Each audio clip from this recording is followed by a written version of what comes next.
these animals are sentient, they feel pain, they have emotions, and they want to live, and so therefore they're worthy of ethical consideration. I mean, when people talk about animals being dumb and this kind of thing, it's like pretty ridiculous, actually, because we wouldn't say that a handicapped human is, irrelevant and doesn't matter what you do to them. Like, you can abuse a handicapped person, or likewise a child, right? I mean, many animals that basically have the intelligence of a child. You might hear like, oh, a pig or a dog can be as intelligent as like a 3 or 5-year-old human, right? But you wouldn't then say, oh, because the 3 to 5-year-old human is, quote unquote dumb or lacking in intelligence, that it's okay to abuse them, right? That's actually even worse, right? Abusing a child is even worse than abusing an adult, you could say, because they're more defenseless, more, helpless.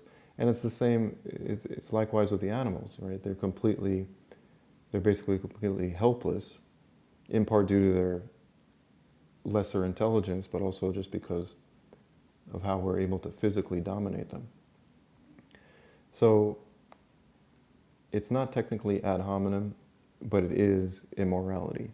And what this led me to realize is that, once again, the greatest commandments of Jesus really do give us the complete spectrum, the complete law of morality that we need to focus on. How so? So, if you're not familiar, what he said were the greatest commandments were to love God with your whole heart, soul, and mind, and love others as yourself. So, first of all, on a more basic level, a simple, easy to understand level, if we focus on the word others, right, treat others as you wish to be treated.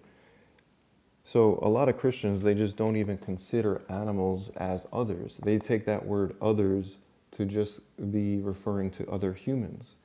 But as I pointed out in my previous audio on logic and veganism, that doesn't make sense, because treatment is something that is relevant when who you're treating a certain way actually experiences that treatment, right?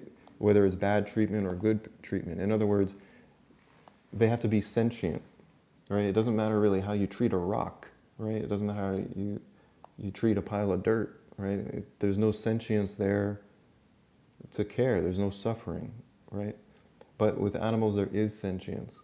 And so, therefore, they do deserve to be included in this title or this term, others, right? Treat others as you wish to be treated. That would count for anyone sentient, so that would include, of course, all humans, but all animals, but any other sentient creature, like, say a creature from another planet visited us, and they were friendly, hopefully, and someone just started abusing that creature because they were from another planet and, didn't consider them an other.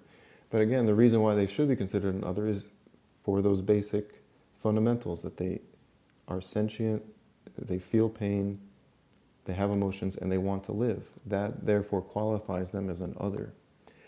But the other aspect of the greatest commandments that oftentimes gets overlooked even more so is the particulars that Jesus pointed to there with your whole heart, your whole soul, and your whole mind. Now, as I found with a lot of what Jesus has said, there's a lot of deep meaning that oftentimes just gets overlooked. It's like he's saying something extremely on point and important, but it can just be kind of breezed over. So this is definitely the case with him emphasizing these three areas of heart, soul, and mind.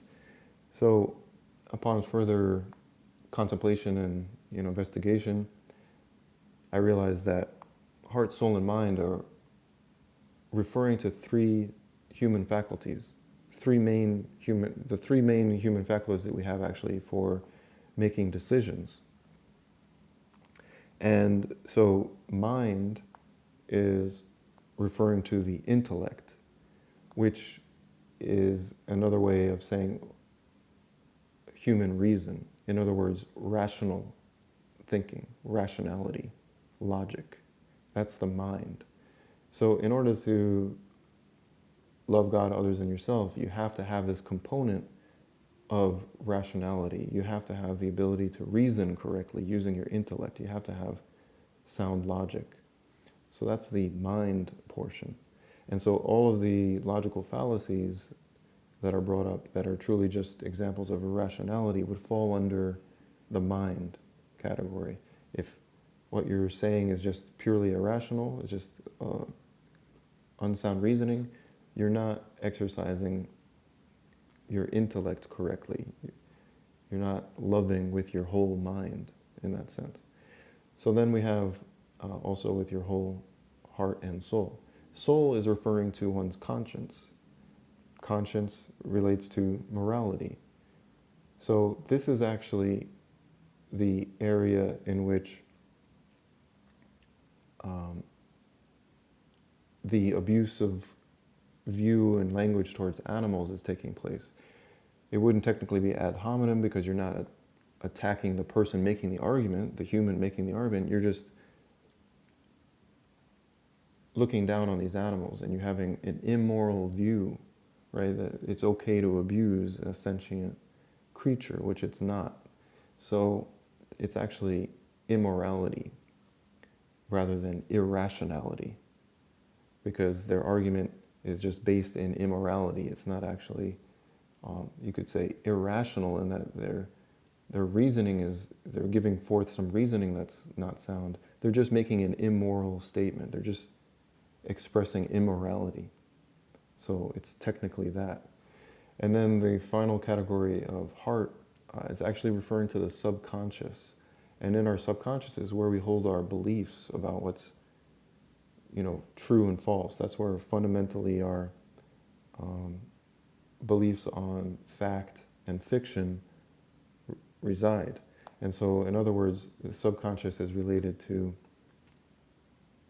belief of truth and falsehood, or fact and fiction. And so this is actually another category that does come up in people defending carnism or defending the use and exploitation and abuse of animals, is that they'll just say, well, the fact is, it's only in the tissue, the muscle tissue of animals that we get this certain amino acid that is absolutely necessary for human health. Or the fact is, we need cholesterol beyond what our body produces, and so therefore we have to eat animals to be healthy, right? So they believe these things are facts, but they're not. And so it's not so much irrationality, it's more so just a belief in falsehood, right? Just false belief.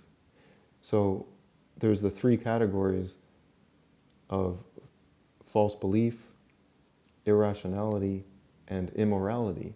And it's actually those three categories that will always be utilized to defend something that is false, irrational, and immoral, like supporting the abuse and use of animals. And so that's why logical fallacies oftentimes come up when someone's being irrational in their support of the abuse of animals. But sometimes it's also just straight immorality. They just are saying they're not worthy of consideration. They just, just saying, well, I don't care that they suffer, right? That's just immoral. And then the final category of the belief would be, again, referring to particular facts.